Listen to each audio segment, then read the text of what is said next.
যুদ্ধের কালো মেঘ ফের ঘনিয়ে এসেছে দক্ষিণ এশিয়ায়। কাশ্মীর ইস্যুতে যুদ্ধে জড়িয়ে পড়েছে ভারত পাকিস্তান। মঙ্গলবার রাতের অন্ধকারে পাকিস্তানের ওপর অতর্কিত হামলা চালায় ভারত। এই হামলার পর থেকে ভারত পাকিস্তানের মধ্যে চরম উত্তেজনা বিরাজ করছে।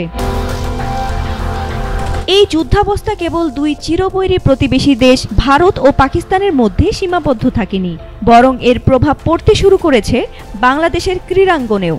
দুই দেশের উত্তেজনার মধ্যে পড়ে উৎকণ্ঠায় দিন কাটাচ্ছে বাংলাদেশ ক্রিকেট বোর্ড ও বাংলাদেশ ফুটবল ফেডারেশন।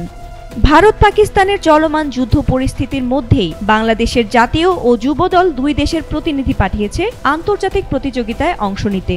এমন পরিস্থিতিতেই দুই বাংলাদেশি ক্রিকেটারের নিরাপত্তা এখন প্রশ্নবিদ্ধ হয়ে উঠেছে, যার কারণে গভীর উদ্বেগে রয়েছে বিসিবি। পাকিস্তান সুপার লিগে লাহোর কালান্দার্সের হয়ে অংশ নিচ্ছেন বাংলাদেশের উদীয়মান তারকা লেগ স্পিনার রিশাদ হোসেন ও পেশোয়ার জালমির হয়ে অংশ নিচ্ছেন পেসার নাহিদ রানা। এদিকে সাফ অনূর্ধ্ব ১৯ ফুটবল চ্যাম্পিয়নশিপে অংশ নিতে ভারতের অরুণাচল প্রদেশে গত মঙ্গলবার পৌঁছেছে বাংলাদেশ যুব দল। বিসিবি এক বিবৃতিতে জানিয়েছে, গত ২৪ ঘন্টার নিরাপত্তা পরিস্থিতি নিবিড়ভাবে পর্যবেক্ষণ করছে বাংলাদেশ ক্রিকেট বোর্ড। এদিকে বাফুফেও যুব ফুটবল দলের নিয়মিত খোঁজখবর নিচ্ছে বলে জানিয়েছে। পিএসএল এর ফাইনাল হওয়ার কথা আগামী ১৮ মে।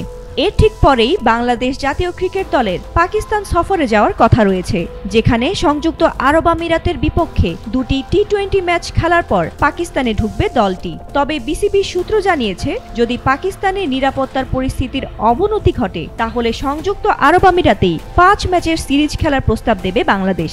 সূচি অনুযায়ী পাকিস্তান সফরের দিন নির্ধারিত রয়েছে আগামী ২১ মে।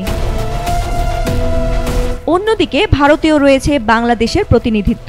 সাফ অনূর্ধ্ব ১৯ ফুটবল চ্যাম্পিয়নশিপে অংশ নিতে বাংলাদেশের যুব ফুটবল দল মঙ্গলবার পৌঁছেছে ভারতের অরুণাচল প্রদেশে। টুর্নামেন্টে এ গ্রুপে শুক্রবার মালদ্বীপ ও রোববার ভুটানের বিপক্ষে খেলবে বাংলাদেশ। ফাতিমা সুলতানা, এটিএন বাংলা।